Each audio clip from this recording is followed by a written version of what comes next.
Welcome to Heritage Auction's Fall 2012 Signature Space Exploration Auction.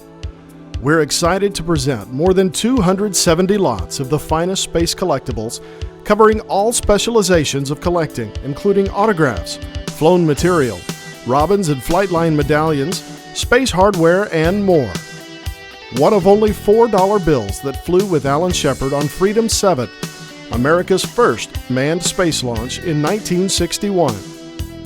The bill is signed by Shepard as well as John Glenn, Gordon Cooper, and numerous others. It comes with a letter from the NASA Space Task Group at Langley Field in Virginia, also signed by Shepard.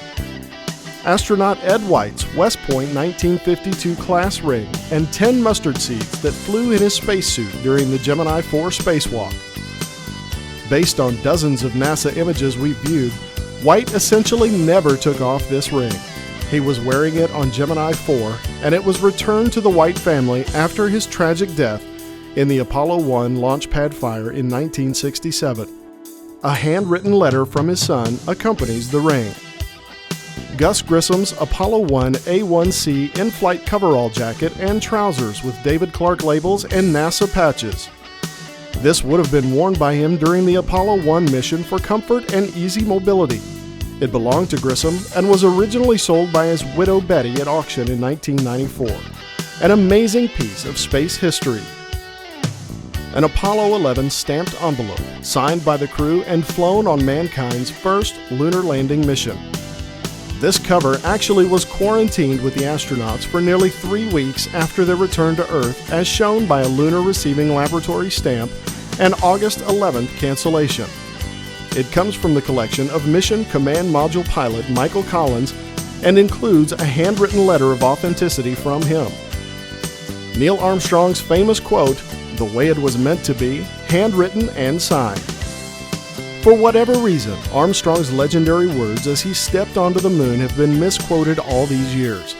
He claimed to have said, "That's one small step for a man and one giant leap for mankind." That's how he wrote that message in 1970 on the bottom of this sheet of stamps, an extremely rare item. An Apollo 14 American flag that flew to the surface of the moon.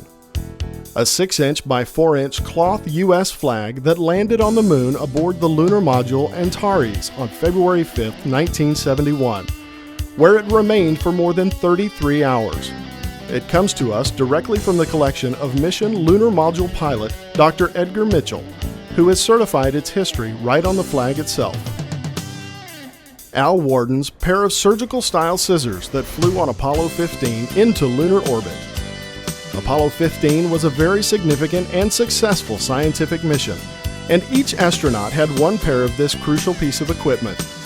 Possibly their most important use was to open their food pouches. It comes with a letter of authenticity from Warden. An Apollo 17 flown silver Robbins medallion, one of only 80 from this flight. A beautiful 35mm sterling medal with the serial number of F-19 that flew on the last manned lunar landing mission in 1972. It is from the collection of Skylab astronaut and popular author William Pogue and includes a signed letter attesting to that. Remember, these are just a few of the items up for bid. All items are open for bidding now online at ha.com/6082 or bid live in Dallas, Texas on November 2nd. Thank you and good luck.